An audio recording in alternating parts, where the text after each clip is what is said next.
It's your boy back with another reaction video. Yo, I'll be reacting to True Horror Stories animated compilation. Now, this is, I forget the page, but it's basically a compilation of a bunch of other pages animated horror stories. So I probably put if I can find it again, because I've had this on my computer about 3 days now. Trying to decide what I'm gonna react to, because it's like over 30. So it's 32 minutes and 5 seconds long. So anyway, so let's just go ahead and get to. I was thinking about recording this and pausing and talking and stuff like that, but I ain't doing it. Yeah, I don't care what I have to say that much anyway. So what's the point in doing it? And then I kind of find that annoying when I see other YouTubers do. They reacting to something and they keep pausing the video. It's fine when they're talking, I guess, no, but sometimes I'm just like, I don't feel like hearing them talk. I guess that people have that with me. Like right now, people like, I can't stand the sound of your voice. Neither can I. Alright, let's just get to this. Here we go. First, a little background information. Damn. I worked the night shift at a local gas station when I was 19. I was the only employee in the store, as usual. On Christmas Eve, I had to work the overnight, 10 p.m. into 6 a.m. Like Christmas Day. It was a normal night. No customers, and my cleaning was almost finished. I had just got done eating and decided to go out for a smoke when I hear someone walking towards the store in the distance. Now, this was nothing out of the ordinary until the person gets to the pumps and I can actually see them. It was a male, about 5'9" and somewhat thin. He was wearing a dark hoodie, jeans, and was carrying a gift bag. As he got closer, though, I noticed that he was bleeding from his forehead. As he approached me, I asked if he was okay and if he needed any help. I noticed that the bag was empty, which should have been my first red flag. The guy looked me in the eyes, looking dead inside, and said, "You want to help? Then don't call the fucking cops." I agreed and told him that there was a first aid kit inside and that I'd be happy to help him with his wound. Crazy, I know, but I was just trying to be nice to him since he was someone who could be a threat to me. We went inside the store and I got the first aid kit. As I pulled out the stuff for him to clean himself up with, he said he needed to use the restroom and once again told me not to call the cops. I told myself that if he wasn't out of the bathroom within a reasonable amount of time, I was going to call the police. He didn't come out, so I went outside and called. The dispatcher told me to stay out of the store and find somewhere safe to be until the officers arrived. I stood at the side of the store where he wouldn't be able to see me, but I could see if he came out of the bathroom. He never came out. The police arrived and asked where he was. I pointed and they went in. Just as they got to the door, he opened it and tried to lunge at one of the officers. They tackled him, threw a knife that he was holding, and promptly arrested him. As they were walking him out of the store, he told me that I was lucky that the police got there when they did, and that he'd see me again soon. I was a little shook by that. One of the officers came to take my statement after the other took the guy away. I told the officer what had all happened, and then I asked something I really wish I didn't know the answer to. What was he doing in the bathroom? The officer told me that it was a good thing that I called when I did, because the guy had shot up some heroin in the bathroom, then was going to come out with a knife, stab me, and run with what money was in the register. That's what the bag was for. This guy had a lot of problems and a lot of anger inside of him. The reason he was so angry was also the reason his head was bleeding. He owed his dealer money and got beat because of it. His solution to the problem was robbing the store. The officer told me if I didn't call when I did, I'd either be critically wounded or dead because he wasn't going to allow me to stand between him and that money. I hope I never see that crazy drug addict who wanted to kill me to free himself of debt again. What was that? You see that, like that light? It was like a silhouette. One time I went to the bar with one of my friends. I had just turned 21, so I haven't been to many bars up to that point. My friend was drinking on the way to the bar, so he was already pretty drunk when we got there. When I sat at the bar, a cute girl came and talked to me and my friend. She said her name was Candace, and I noticed she had really, really bright red hair. I assumed she dyed it. I mean, it was pretty, but unnatural. Anyways, the girl was flirting with me and my friend. She could tell my friend was already very a red flag drunk. right there. To be honest, I played along like I was drunk already too, since it seemed to be working for my friend. I didn't know if she was just trying to get free drinks, so I told her we didn't have much money. She then offered to buy us drinks. She kept buying us drinks, and I started to get confused as to who she liked between me and my friend. My friend went to the bathroom. Before he came back, he was kicked out by the bouncers. He was way too drunk. Candace and I went outside with him. She kept telling him to go home with her. He was so out of it, he could barely answer her. Another red flag. I told her he was too drunk and that I couldn't let him go anywhere. I didn't want him to wake up hungover in some random house with no car and no idea what Bleeding happened. out of his asshole. Candace kept pushing it, saying that she would take good care of him, but I told her no because I had to stay with him. I was more sober than him and he was my responsibility. I told her the only way he was going anywhere was if I tagged along. I assumed she thought I was jealous or cock-blocking, but my friend could barely stand and lost interest in Candace already at that point. She immediately started flirting with me and offered to get my friend a taxi to drive home and said we could go to her place alone. She's like, you will At this point, I had a few drinks and I was already buzzed, so I agreed. We took my friend to the taxi and walked to her car. I slightly stumbled on the way to her car. Wow, you're pretty drunk, huh? She said, smiling as she held onto my arm. Yeah, I said. I don't know why, but I just felt slightly shy and anxious. Everything was just happening too easy for me, so I felt uneasy. Exactly. We got in her car and we drove down the street. Want to stop at the liquor store and get somewhere to drink? I'll buy it, so don't worry about paying. She offered. I didn't want to drink any more than I already did. I mean, I was already buzzed and wanted to be able to carry myself throughout the rest of the night. Sometimes I made myself look stupid when I'm drunk, so I didn't want to ruin anything with Candace more than I already did earlier with telling her my friend was too drunk. I told her I was already drunk enough, but she insisted. I didn't want to seem lame, so I told her to get me a pint of liquor with some apple juice to chase it. She went into the store and came out with a lot more than just a pint. I assumed she wanted to drink more also, and that's why she got a fifth instead of a pint. On the car ride, we passed the bottle back and forth, but she took tiny sips. I tried to take tiny sips, but she kept passing me the bottle and telling me to drink. I somehow managed to drink all of my apple juice, and I pretend to drink the bottle by spitting the liquor into the apple juice bottle. I tossed the apple juice bottle full of liquor out the window before she even saw it. I didn't want her to know that I was acting drunker than I was. I mean, she actually believed I was sloppy drunk when I was simply buzzed. I took a couple more sips of liquor and then finished the bottle. Throughout the car ride, I called her the wrong name a couple of times to get a reaction out of her. She didn't react to it. She just kept letting me call her Carla without correcting me. For some reason, I thought maybe she lied to me about her name initially. Same face. We drove up to her house, and I pretended to trip and stumble into her front door. She helped me walk inside by holding me up. She opened her front door, which was unlocked, and we walked into her house. She closed her front door and then she locked it. I thought that was strange, but assumed she didn't want anyone walking in on us. I told her that I had to use the bathroom. I walked into her bathroom, locked the door, and looked in the mirror. I just felt strange. I felt like something was off. I felt myself becoming more drunk from finishing the bottle earlier. I turned on the sink to make noise and made myself puke up the liquor I drank. She probably put some. I flushed, went to the sink, and started drinking the tap water out of my hands to sober up. I just didn't want to be drunk, but I still wanted to hook up with Candace, so I pretended to be drunk. I turned off the sink and I could hear her talking to someone. He's drunk as hell. He can barely stand up. You do it. Who was she talking to and do what? I walked out of the bathroom and into the living room. The moment I stepped into the living room, I saw her walking into another room.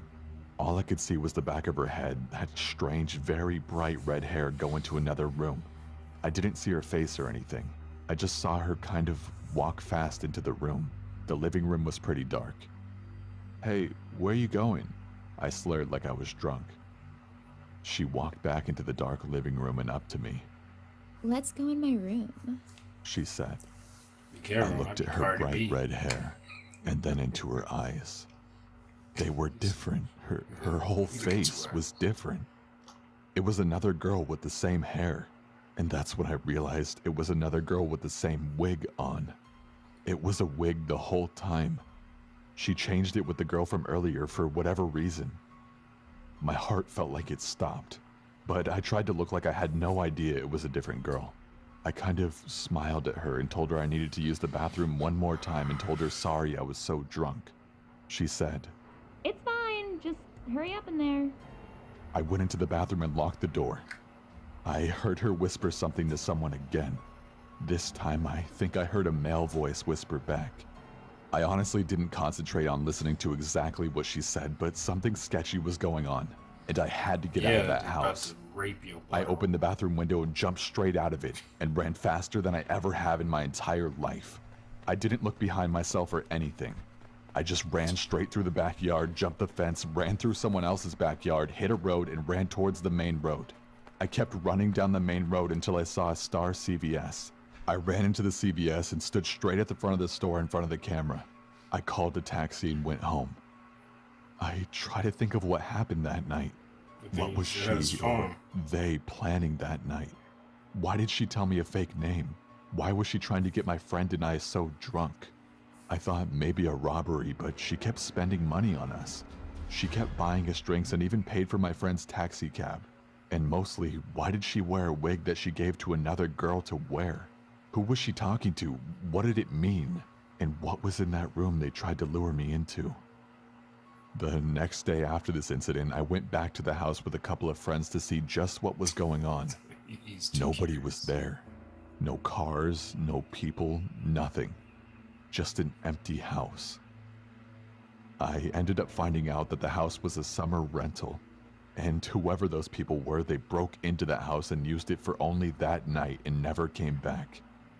Anyways, that's my story. You about to get... That was definitely a rape about to happen. It was about 3 in the morning, and I was on my way to my job at my local McDonald's to open with one of my favorite managers there with me. She told me to text her when I got there so that she could let me inside.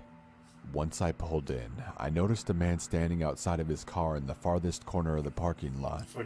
He was shooting me this sort of menacing stare. Let me point out that it's completely pouring outside. I was really confused as to why this guy wasn't just sitting in his car. I then parked and texted my manager to let me inside. Seconds later, I noticed her at the door opening it for me. Upon walking up to her, I say my usual good morning. I was stopped mid-sentence by her rushing me inside and saying, "Did you see that guy outside?" I told her yes, and she proceeded to help me refill sauces, napkins, and things like that. My manager then told me that she's going to check the security tapes just to make sure that everything during the period that the restaurant was closed was okay. Minutes later, my manager called me into her office for whatever reason. She told me to look at the screen, and it showed that the same man was standing outside. The time was 12:47.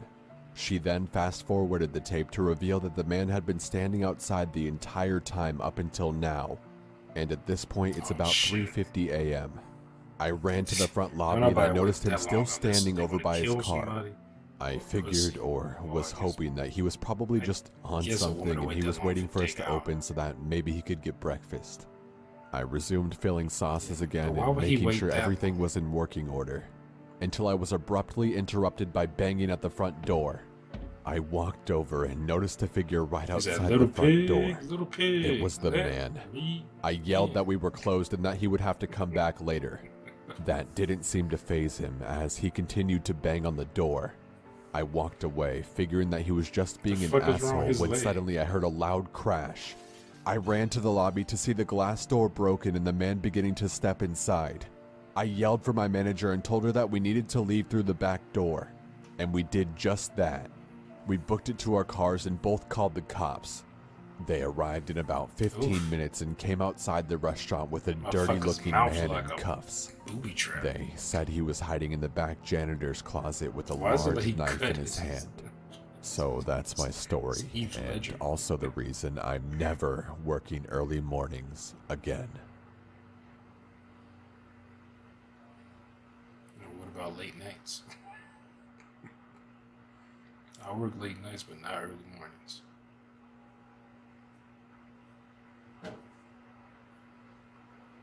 Pirate story. Oh,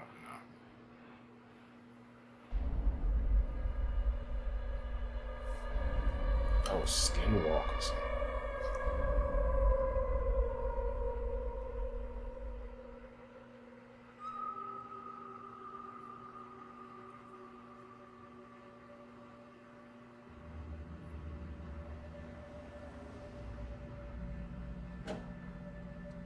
My family and I live in Arizona, and we occasionally visit our Navajo family in Albuquerque, New Mexico.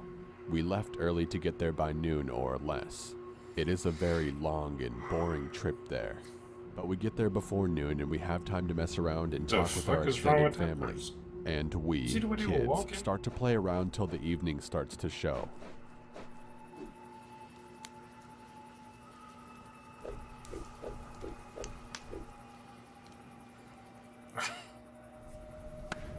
The house is too small for everyone to fit and sleep in.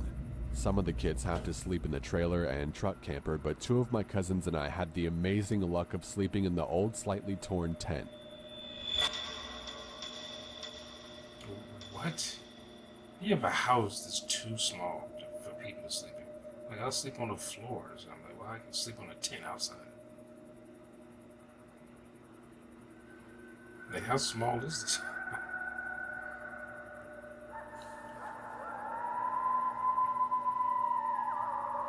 We are well asleep at this point, and for some unknown reason, I wake up.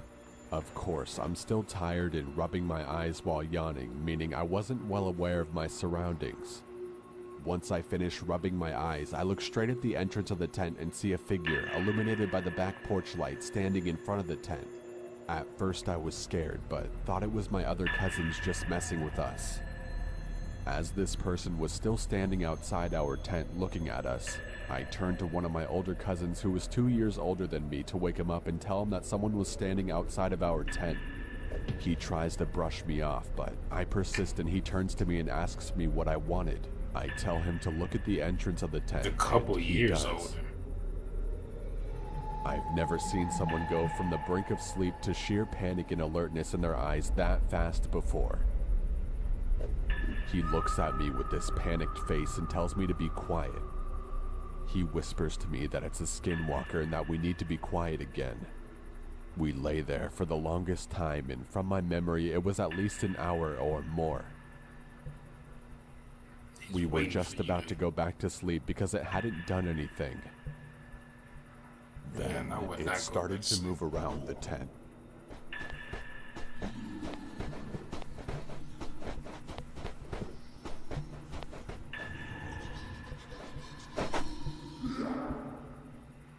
Remember when I said this was an old tent?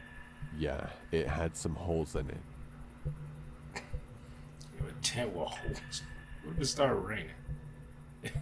One of the holes was the size of a quarter, and I decided to be brave. As it continues to walk around the tent a 4th time, I slowly crawled towards the hole and try to take a look. As I did this, my cousin told me to get back to the bed or it'll hurt us. Of course, as a kid, I ignored the warning. I'm at the quarter-size hole and looking out to see whatever it was.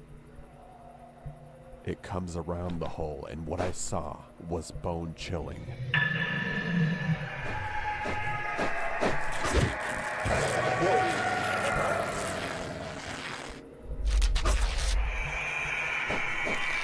I bolt back and hide under my sleeping bag while my cousin does the same. This thing decided to stop moving and start looking at us again. I hid under the covers and spent every ounce of energy being scared. Shit. And then I finally fell asleep. Fell asleep? See, this is some bullshit right here. The house is too small and you can't sleep in the RV because other people are already in it, so you gotta fucking sleep in a whole field tent. Like, I woke up early, maybe around 5, and I decided to look around the tent to see if there was anything there. I see footprints, bare footprints that send shivers throughout my body. I saw the footprints move around the tent. This hit me hard because I was now realizing it wasn't a dream. As I further investigate the footprints, I noticed that it went off track. It went off to the rocky hills nearby where we were staying at. I followed the track to the hills, about a football field away from the house. As I continue to follow the tracks, something strange and scary happens. It goes from 2 footprints walking for a while to footprints and handprints in the dirt starting to form. I found that kind of strange because no person would do that out here. As I followed the tracks further into the hills, the hands and feet started to get smaller and smaller. It then subtly changed into coyote paw prints. That is when I stopped and turned back home, first walking fast, then onto a full-on run. When I got back, I sat down on the back porch for a while and thought about telling my family, but I didn't think that they would believe me. In the end, I didn't tell anyone, even the cousin I woke up in the middle of the night. Well, that's my story. I urge you guys to not go into the Navajo reservation to go looking for them. You will bite off more than you can chew. We, my people, take these beings very seriously and do our best to not talk about them. Even though I broke this code, I just thought to warn you guys about them. Whoever is listening are the first people to hear this story. I had a few more stories to tell, but this is by far the scariest one I had. True facts. Facts don't care about your feelings. I hate that. I hate when people say that. The following story took place in Norway in 2015. If the wording seems a bit off, it's because the story has been translated. I was called in for a night shift on Saturday at the gas station that I used to work at. I'm 19 years old and a guy. I'm pretty short, like 5'6", but I weigh around 190 pounds. Because my lifestyle almost only aims for both powerlifting and bodybuilding, depending on which time of the year it is, I got really mad that I got that shift because I need a good night's sleep. But whatever, I needed money anyway. I shaved my head clean like I do every second day while keeping my full beard and packed 3 decent meals for the shift. I went to work at 11 p.m. and the shift was going to last until 8 a.m. whilst being alone until 6 a.m. I don't mind working alone. Some people get paranoid and everything, but I myself have the kind of facial features and build that most people would not bother to mess with. Even though I'm a very, very nice person, it doesn't really look like I am. I had some customers while working, of course. A lot of drunk people. Since it's Saturday, and in Norway, people tend to grab a burger or a hot dog at the gas station before heading home. Others just there to fill up on gas. But later, at around 4 a.m., when it started to get more and more quiet, I saw a stressed out woman a few steps away from the door outside. I couldn't exactly tell what she looked like from behind the cashier desk, but I could tell that she was stressed out, standing with her arms crossed together while turning her head to the sides and turning around every now and then. I was considering to go out and ask if she needs any help, but I brushed it off and was thinking she was probably just waiting for someone. But then she looked inside and began to walk towards the entrance. She came inside, breathing in between normal and heavy, and she sat down. I greeted her with a smile, and I could tell immediately that she was a drug abuser, and that she was really stressed out. She was dressed with normal-looking clothes and looked like she was in her 20s. She kindly responded with, "Hey," with an obvious fake smile where you could tell that this person is sad behind the mask that they're putting on. She then came to the desk, asking if she could borrow my phone to call her boyfriend. She said that there were people following her and that they wanted her hurt or dead. The following conversation goes on like this. "Are they looking for you? Like right now?" "Yes. Please let me borrow your phone." "Sure thing, but wouldn't it be better if I called the cops for you?" "No, please. All I need is to borrow your phone for a quick call." Long story short, I told her to go sit down at a specific corner of the station where there was no glass wall so that people wouldn't be able to see her. She called her boyfriend 2 or 3 times, but nobody responded. She kindly asked me if she can log into Facebook with my phone to see if maybe she could contact him there. I was kind of unsure about this, but I am, by natural reasons, very humble, maybe a little too much. Another thing was that I was standing right behind her, so there was no unacceptable things that she could do without me seeing it. So I said, alright, you can log into your Facebook. I told her to use the Google Chrome app to go on Facebook and not the Facebook app itself, since I hate spending time logging in and out of my account on my phone. Call me a lazy bastard, whatever. She logged in, and long story short, no response on there either. She thanked me a lot for the help and was about to walk out. I asked her if she was sure about me calling the cops or not, but she was 100% positive about me not doing it, which was weird, I thought. Okay, well, be safe, I told her. Later on into my shift, I turned my phone on only to find out that she forgot to log out from her Facebook on the Google Chrome app. Out of curiosity, I checked the messages, which I believe every other person would probably consider doing. The most recent conversation was obviously her boyfriend, I thought, but there was nothing about come and pick me up or even the slightest thing that made me believe that this was her boyfriend. I checked the others below. Every fucking conversation I checked, which was about 6 or 7 of them, was either about drugs or money. Meth, coke, heroin, codeine, you name it. Damn, as humble as I am, I just felt bad for her, and I logged out without judging. 2 days later, I'm at the gym doing some deadlifts when I get a call from a number that is not registered in my contacts. I picked up. Hello, Alan speaking. Hello, who are you? Who am I? You called me and I've already said my name. Who are you? You called me 2 days ago in the middle of the night. No, I didn't. And then I remembered about the girl calling her boyfriend at the gas station 2 days ago. Oh wait, I remember. I don't know her name, but I assume you have a girlfriend? Then I went on to explain the situation. You may think, how the hell didn't I know her name when I had her Facebook logged into my Chrome app, but I simply didn't bother to remember it. Well, it was 2 days He then later. responded that he didn't have a girlfriend. Surprisingly, this didn't shock me at all. I could tell that she was full of shit when I saw the messages with my own eyes, but I pretended like this was something that came to me as a surprise.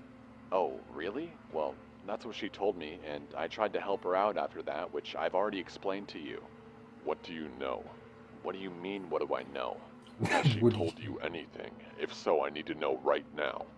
I was really starting to get pissed off. First of all, I was being mixed into some bullshit for no reason now. Second, getting interrupted during my workouts makes me want to rip off someone's head. She hasn't told me anything and I'm really busy at the moment. Please don't call me again because none of this is actually my business. It is your business. You helped her, you piece of shit. Before I hung up, I told him to fuck off, otherwise I would take this case to a level that he would regret. I mean, obviously I would never kill him or anything, I just tried to come up with some dumb shit to scare him. You just said I got a bit frustrated too. Why the actual fuck would that girl call a psycho who obviously didn't like her? It was clear that he was mad because he thought I somehow helped her, which I still don't understand what he meant by that. So, on to the rest of the story.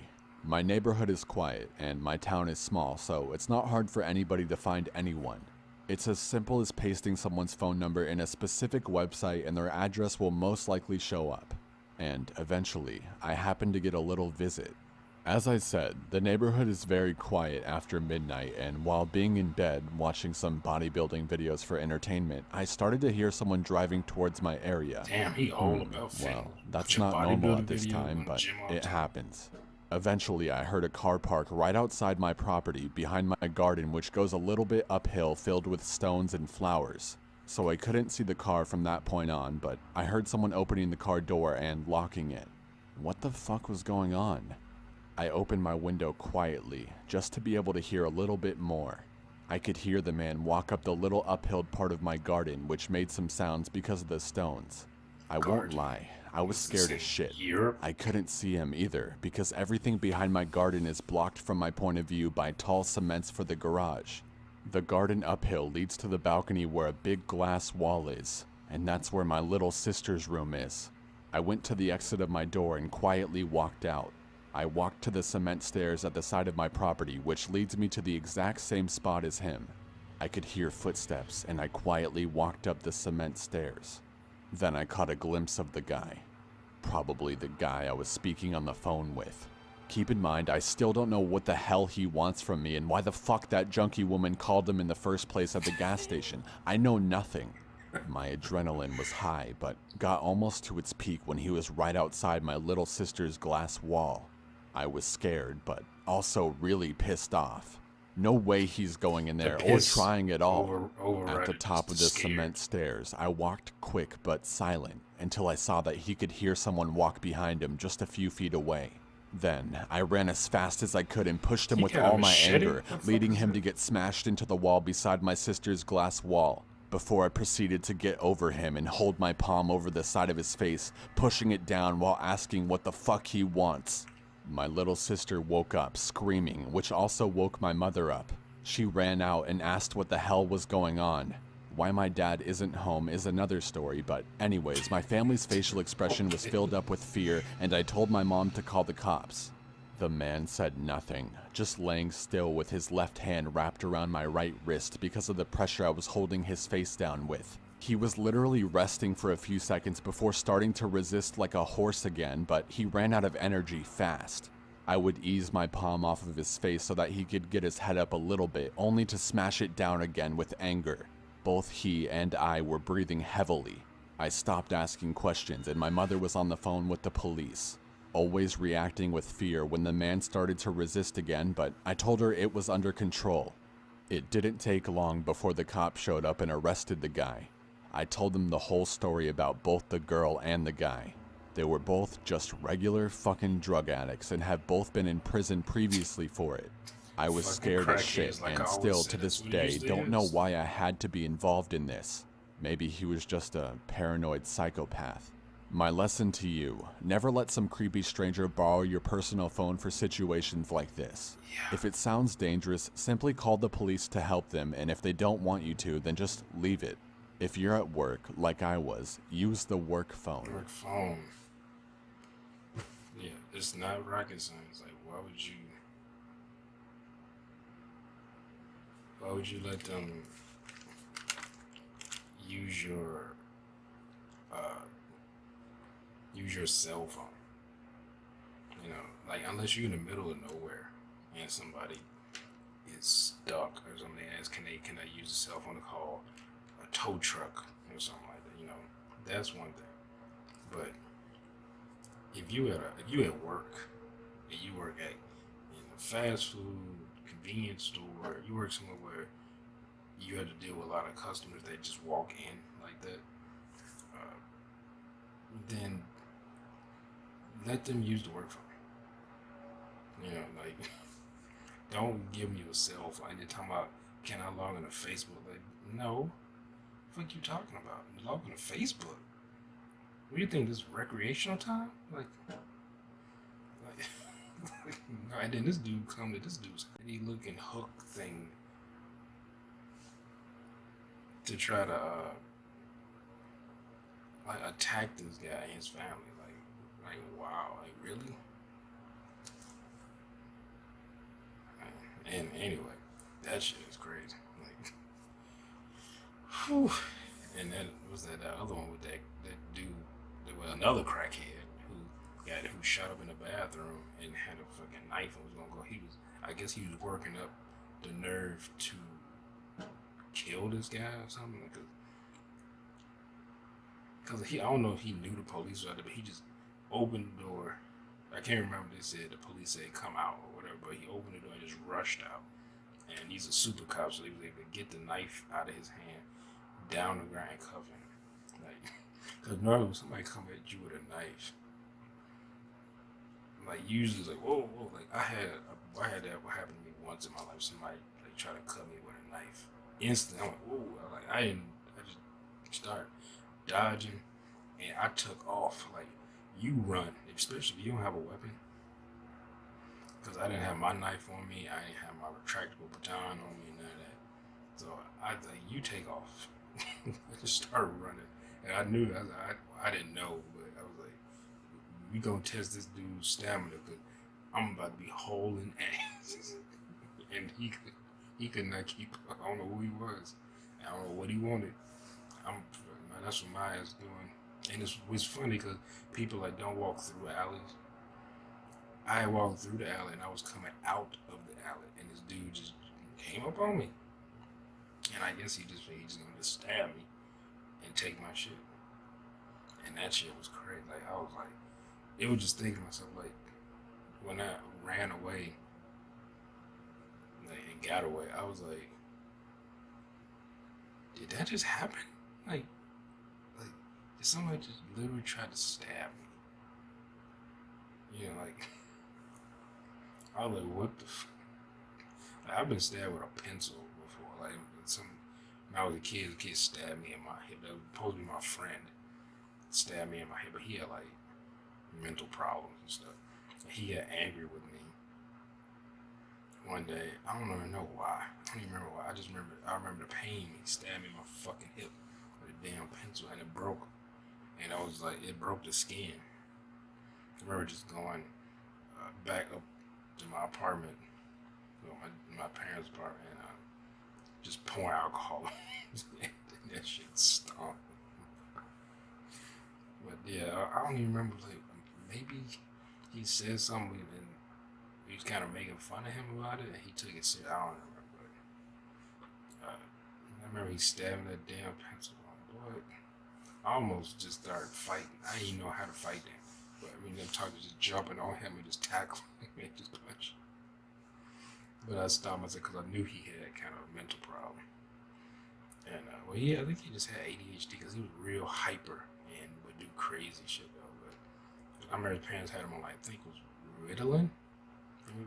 Because he would take that stuff sometimes. He'd be acting too crazy. He'd go up to his apartment.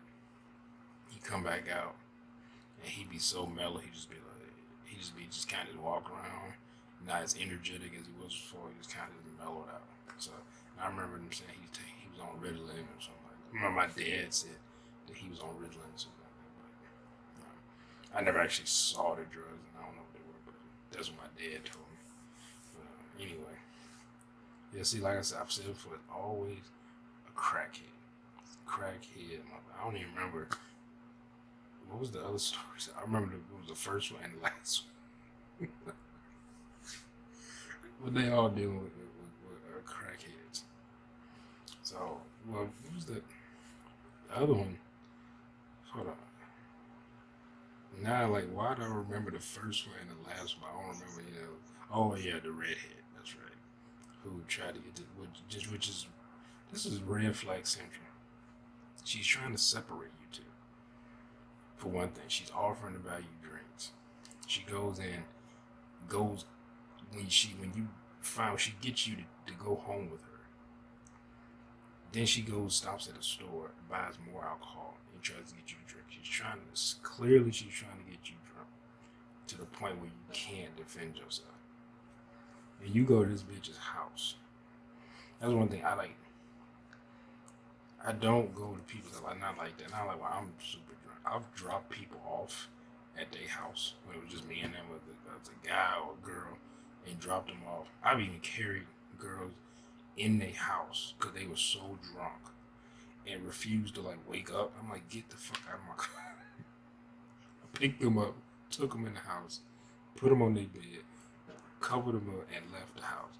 And and this, like I said, I wasn't drunk.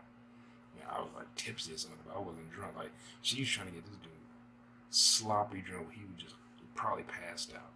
And I'm telling you, this either she's trying to rob him and rape him, or rape him and rob him, or kill him, because, like, they went through a lot of effort. And, like, he said there was a rental, like, on maybe like an Airbnb, maybe type thing, and these people, and they were gone, and he said it was an empty house. So that means, I don't know if he meant empty, like it was no furniture in it, so that they moved everything out. But it was just red flags all over. I'm like, no, we're not going with you.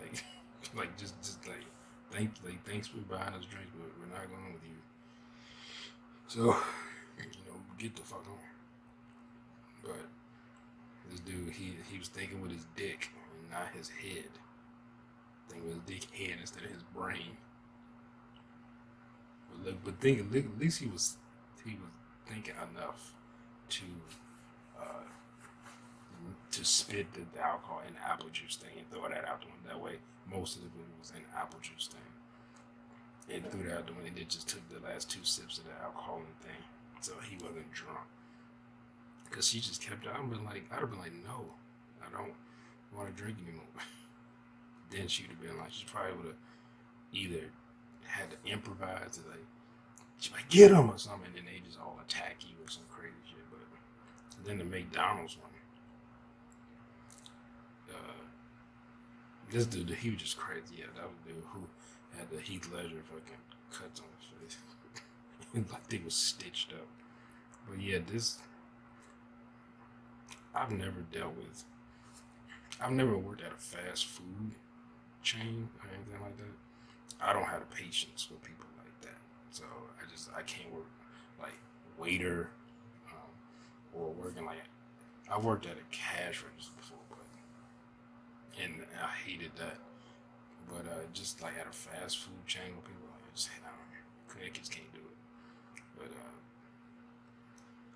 yeah, it was very simple. Like he was out there just crazy, waiting for them to come, and then broke the. I guess he was gonna kill him or something. But I don't. And then the skinwalker, yeah, that was crazy. So this was the only one, I guess, that was kind of supernatural, because I know like Native American lore with the skinwalkers kind of a supernatural type thing to it. But if he do tell you, like, this whole thing was bullshit, because they're like, there's no room in a house and there's no room in an RV, so you have to sleep outside. And it looked like they're in the desert, so maybe they ain't worry about rain too often.